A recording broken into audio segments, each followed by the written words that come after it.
ক্রিকেটে একটা কথা প্রায় শোনা যায়, ক্যাচ মিস মানেই ম্যাচ মিস। কিন্তু এবারের এশিয়া কাপে যেন সেই কথাটাই উল্টে দিয়েছে ভারতীয় দল। পুরো টুর্নামেন্টে সবচেয়ে বেশি ক্যাচ ফেলার রেকর্ড গড়লেও সবার আগে ফাইনালে জায়গা নিশ্চিত করেছে সূর্যকুমার যাদবের দল। সুপার 4-এ গতকাল বাংলাদেশের বিপক্ষে ম্যাচে ভারত ক্যাচ ছেড়েছে 5টি। ৬৯ রান করা সাইফ হাসান একাই জীবন পেয়েছেন 4বার। টি-20 একজন ব্যাটসম্যান বিপক্ষে এটাই সর্বোচ্চ ক্যাচ ফেলার নজির ভারতের। সুপার 4-এ পাকিস্তান ম্যাচেও 50 করা ফারহানকে দুবার জীবন দিয়েছে ভারত।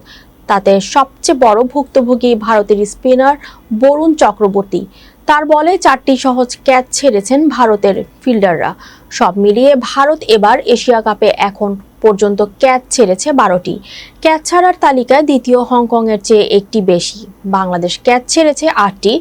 বাংলাদেশের এই তালিকায় তৃতীয়, 6টি ক্যাচ ছেড়েছে শ্রীলঙ্কা চতুর্থ। পাকিস্তান দলের ফিল্ডিং নিয়ে প্রায় সামাজিক যোগাযোগ মাধ্যমে রসিকতা হয়, কিন্তু এবারের এশিয়া কাপে পাকিস্তানের ফিল্ডাররা বেশ ভালো করেছেন।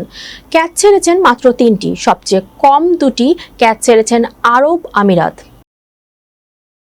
প্রশ্ন উঠেছে এশিয়া কাপে কেন এত ক্যাচ মিস হচ্ছে। বিশেষজ্ঞদের মতে আরব আমিরাতের স্টেডিয়ামগুলোর flood light ring of fire ডিজাইনের, কিন্তু ক্রিকেট বিশ্বে বাকি স্টেডিয়ামগুলো ফ্লাড লাইট স্টাইলের।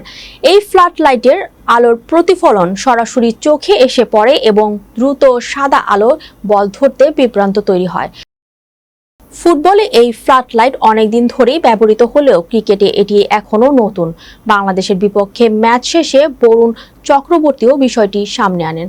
তার ভাষায় রিং অফ ফায়ার চোখে লাগে, সত্যি এটা ক্যাচ ধরা বাধা তৈরি করে, তবে আমাদের মানিয়ে নিতে হবে। এই স্তরে কোনো অজুহাত চলে না। দল হিসেবে অবশ্যই ক্যাচগুলো ধরতে হবে। আমরা ফাইনালে পৌঁছে গেছি, এখন আর এমন ভুল করার সুযোগ নেই।